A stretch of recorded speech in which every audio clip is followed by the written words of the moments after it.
Emil Hácha, el hombre que entregó Checoslovaquia a Hitler. Culturizando presenta Crónicas de Ares con Carlos Domínguez.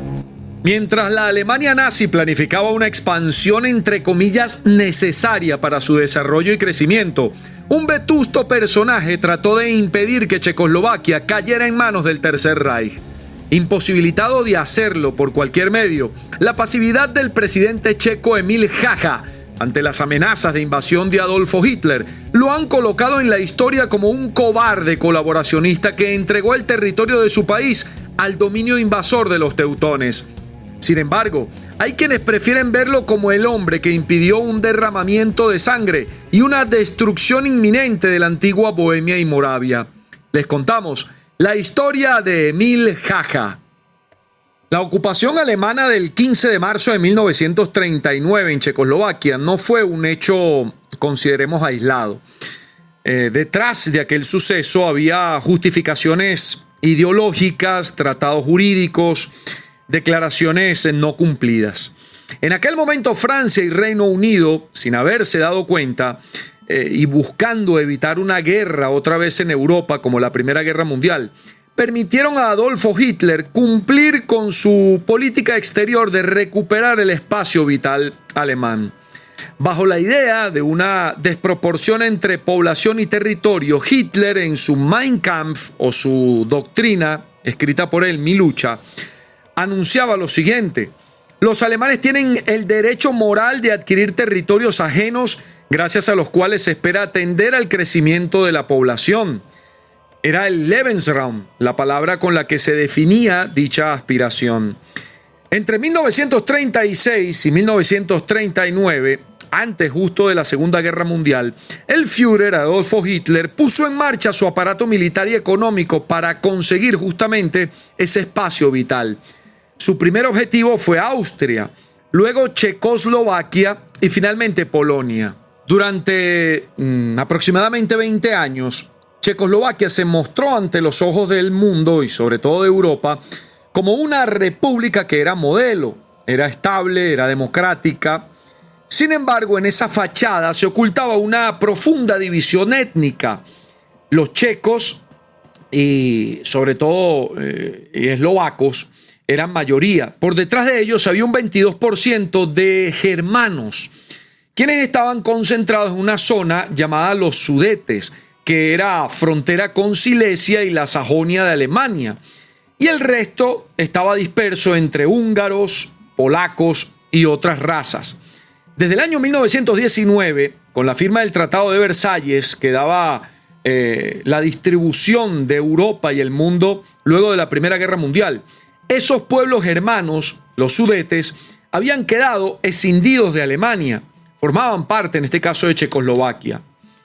Luego de producirse la famosa Anschluss, que era la anexión de Austria al Tercer Reich pacíficamente, el gobierno alemán reivindicó las pretensiones de autonomía de los Sudetes de Alemania o los germanos en Checoslovaquia. A partir de ello, el presidente checo en ese momento, Edvard Benes, comenzó a movilizar sus tropas a la frontera justamente de los Sudetes y comenzó una tensión enorme entre ambos países, entre Alemania y Checoslovaquia, con la intención de encontrar una solución para la denominada crisis de los Sudetes. El entonces primer ministro británico Neville Chamberlain visitó a Adolf Hitler, al Führer, en la ciudad de Berchtesgaden. Hitler aseguró a Chamberlain que si pudiera obtener los Sudetes, él no haría más reclamos territoriales en Europa. Es decir, ustedes me dan los Sudetes, o Checoslovaquia me da los Sudetes, y yo no invado ningún otro país de Europa. Reunidos en Múnich el 30 de noviembre del año 1938, los representantes de Francia, Reino Unido, Italia y Alemania, dense cuenta que no estaba Checoslovaquia en esa reunión, aprobaron la anexión de los Sudetes al Tercer Reich a cambio de la declaración de Hitler de que no tenía más ambiciones territoriales. Recuerden ustedes cuando Chamberlain, aquella famosa foto y video bajándose del avión en Londres con una carta donde se comprometía a Hitler a no invadir más tierras en Europa si le daban a cambio los Sudetes. Lo tomaron como una victoria por la paz de Europa. A pesar de lo alcanzado en Múnich, lo que pasó en los hechos fue distinto a lo que se alcanzó en las palabras. Mientras comenzó a expandirse hacia Polonia, Hitler comenzó a presionar a Emil Hácha, quien era presidente en Checoslovaquia sucediendo a Beneš, para que pusiera a Checoslovaquia bajo la protección de Alemania. Aprovechando la debilidad territorial de aquel país, que había cedido un tercio a Eslovaquia, a Hungría, a Polonia, había cedido partes, el Führer programó la invasión de Alemania a lo que era Bohemia y Moravia. Para que el golpe final a Checoslovaquia fuera certero, Hitler aprovechó las diferencias étnicas que existían en Checoslovaquia. Desde octubre de 1938, los eslovacos tenían un gobierno propio que bregaba por el separatismo. Su líder era Josef Tiso, quien era un antisemita declarado. Este líder, Tiso, días antes que se produjera la invasión nazi, se había reunido con el Führer para conseguir una mayor independencia de Eslovaquia. La oferta nazi era sencilla. Si no proclamaba la independencia y se ponía bajo la tutela del Reich, tropas alemanas ocuparían la cuenca del río Váh y repartirían Eslovaquia entre los países vecinos. Es decir, a esa motivación de Eslovaquia de separarse, en este caso de los checos, ya había también una amenaza de parte de Alemania. Aunque estaba en contra de esa oferta, el señor Josef Tiso sabía que estaba entre la espada y la pared, pues tomó la decisión de entregarse al amparo alemán el 14 de marzo, cuando la Asamblea de Bratislava proclamó la independencia de Eslovaquia. La mañana siguiente, Hitler se reunió con el presidente checoslovaco, Hácha. En aquellas reuniones, el presidente checoslovaco fue obligado a firmar la conversión del país al protectorado de Bohemia y Moravia. El 15 de marzo del año 39, las tropas alemanas entraron a la ciudad sin resistencia alguna. Checoslovaquia como tal había desaparecido. Si bien Hácha mantuvo su cargo como presidente, sus funciones fueron relegadas a quien iba a ser el supervisor de la región de Bohemia y Moravia, conocido en alemán como Reichsprotektor, quien era Freiherr Konstantin von Neurath. Por otra parte, el poder de policía quedó a cargo de la Gestapo, lo cual significó la prohibición de los partidos políticos y la persecución de la población judía. A pesar que el dominio alemán no fue tan brutal como en otros territorios, el escenario se complicó a medida que iba avanzando la guerra.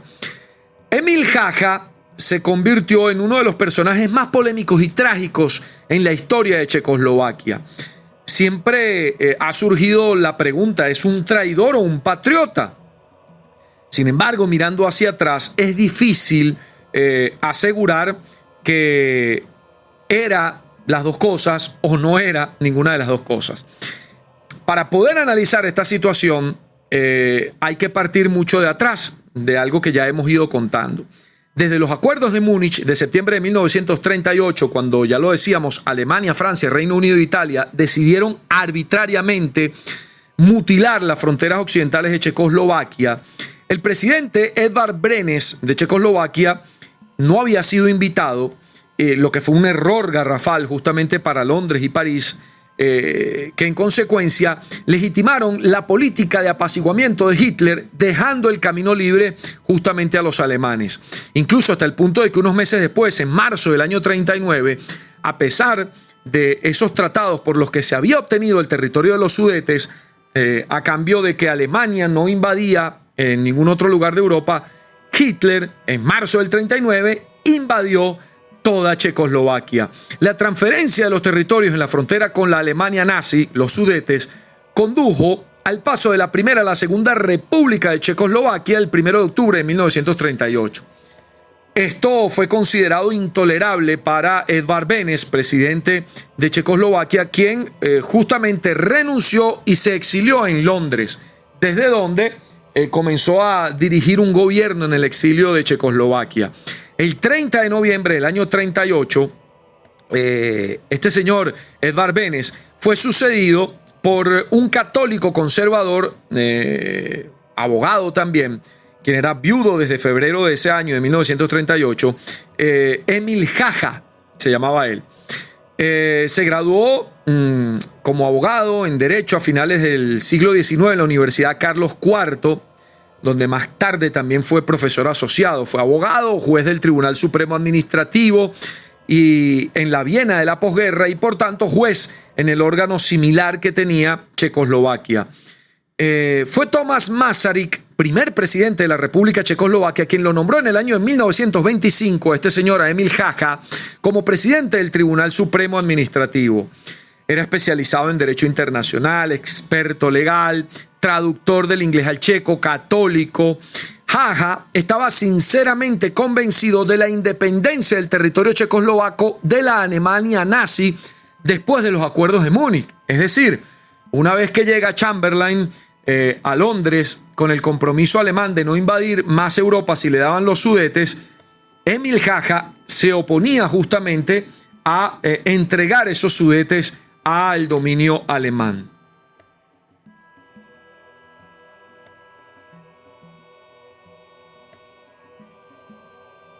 La tensión iba aumentando significativamente cuando el Reich, hasta la primavera de 1939, justamente el 13 de marzo, el fanático, como ya lo decíamos, antisemita Józef Tiso, quien era líder del Partido Popular Eslovaco, fue convocado a Berlín por Adolfo Hitler en persona, quien lo convenció de votar por la independencia de la capital de Bohemia en el Parlamento de Bratislava. Esto es, obviamente, Eslovaquia. Un antiguo sueño de Eslovaquia que, en opinión de Hitler, sirvió mucho para debilitar el gobierno de Praga. Pues bien, justamente después de esa reunión de Józef Tiso el 13 de marzo, donde Eslovaquia se compromete en darse como protectorado una vez independizada de Chequia, pues el día después, el 14 de marzo, se vistió con un smoking oscuro el señor Emil Jaja, presidente de Checoslovaquia, y tomó un tren a Berlín para evitar la invasión de Alemania a Bohemia y Moravia el día siguiente. Habiendo llegado a la capital del Reich a altas horas de la noche, se reunió inmediatamente con el ministro de Relaciones Exteriores alemán, Joachim von Ribbentrop. Sin embargo, Hitler, que había convocado a Jaja, lo hizo esperar al pobre Jaja durante al menos 2 horas en la reunión. Fue una estrategia bastante diabólica para frustrar aún más al presidente, que ya era anciano y evidentemente estaba estresado y que de paso tenía problemas coronarios, se dice, y de los nervios también, de tensión. Mientras el anciano estaba esperando ser atendido por Hitler, Hitler estaba viendo una película. Sabemos que al Führer le encantaba ver cine y generalmente se iba a dormir a altas horas de la madrugada luego de ver una película. Cuando él atendió a Jaja, era la 1:30 de la mañana ya del día 15 de marzo. Hitler no tenía muchas cosas que conversar, tenía prisa, así como Hermann Göring, que le estaba acompañando en ese momento, en esa reunión. Recuerden que Hermann Göring era el número 2 del Reich y aparte era el todopoderoso mandamás de la Luftwaffe, la Fuerza Aérea Alemana. Pues bien, imagínense reunirse con un homólogo, un presidente, teniendo al lado nada menos que al comandante de la Fuerza Aérea de ese país. Pues bien, se reunieron y en esa reunión se le presentó prácticamente un ultimátum a Jaja.